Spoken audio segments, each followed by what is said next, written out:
The internet is full of these videos where it's like how to do better squats and the secret to getting your push-ups more effective and how to get bigger biceps and make your booty pop and all this stuff. And the truth is these are all little tweak nuance adjustments that are generally for people who are already about 70% immersed into a fitness and wellness program. These are little tweaks that may or may not help people who already kind of know what they're doing and who are already in the rhythm of meal planning and caloric tracking and they've got a fitness prescription already going for them. And so what happens is most people are either out of fitness for quite a while or they're just full-blown beginners. And they come across information like this that has almost nothing to do with their level of fitness and they start trying to apply it. So let me give you a quick example of what I'm talking about, and maybe this is you. All right, I have had hundreds and hundreds of clients come to me, and they'll say things like, I saw online that honey is good. That if I take some honey, it might help me lose some body fat.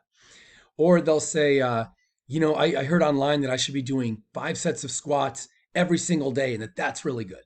And they'll have all these little nuggets of information that could or could not apply. It just depends on a lot of things. And what I pretty much tell everyone coming to me like that is if you're a beginner, if you're someone who doesn't already have nutrition, lifestyle factors, exercise science in your life almost every day, if you don't have that firmly ingrained in your life already, then step one is we've got to get your mind right. Because it's kind of like if you've never swam before at all, and all of a sudden we just throw you into the deep end and say, here you go, swim. It's like we can just start shouting advice to you, like move your arms more, kick more. None of that really matters if you have no idea how to be in the water and move. And so, just like people always say, you've got to crawl before you walk, you got to walk before you run. There are stages to everything you learn, but think about how much you have to learn for an effective fitness and longevity program or a wellness program. You have a million things here. You've got every component of nutrition, from your macronutrients to your omegas. You've got a lot to learn in terms of nutrition and which foods should be combined or not combined, and meal timing and meal prep. There's a lot to just nutrition alone. And even once you master all that, we've still got the exercise science component, the sleep science component, hydration. We've got many, many lifestyle factors. So there's so much to consider that whenever I see someone coming to me where the media has kind of taught them that they need to focus on these little bullet points and that's going to be the magic bullet and that's going to help them so much, I just think, wow, most of that is garbage for where you are.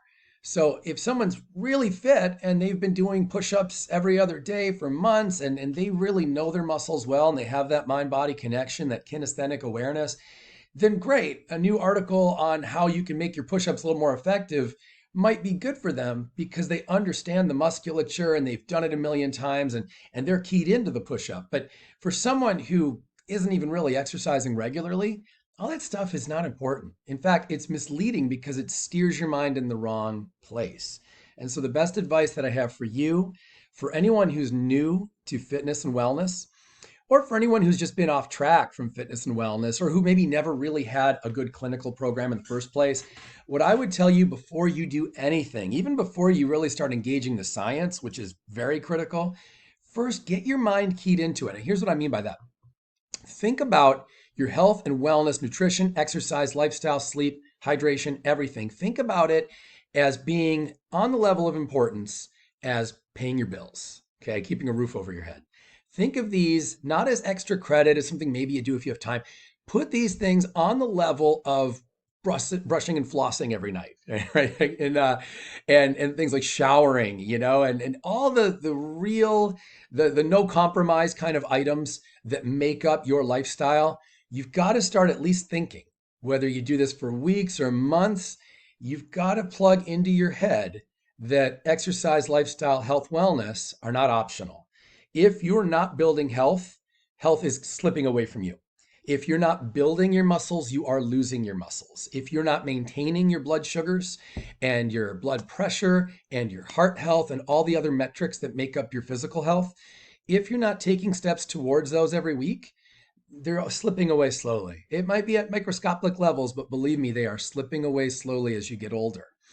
In all this talk about as you get older, you have to lose physicality, most of that is untrue. You don't have to lose muscle as you get older. You can keep your hormone balance really strong as you get older. You don't have to go into cognitive decline when you get much older. None of those things are things that you have to succumb to in most cases. Generally speaking, epigenetics and lifestyle can trump those and prevent them from happening at least into your 70s and 80s, okay, until you really reach a very advanced age where ultimately some things just have to shut down. But what I'm saying is consider your viewpoint right now, your state of mind regarding exercise, nutrition, lifestyle, etc., and start putting them on the same level of must do as, feeding your kids or anything else, because these things are absolutely critical. As long as you maintain the position that these are extra credit, sort of unnecessary things, you're probably never going to get passionate about your health and about your longevity. So let me know in the comments what you think of this video. Let me know if you think I'm wrong, if you think I'm right, why I might be wrong or right. I'd love to hear it all. If you'd like to get my help or the help of another perfect personal trainer, please let me know as well. We'll make sure we get you set up either online or in person. I'm looking forward to your health and your wellness success.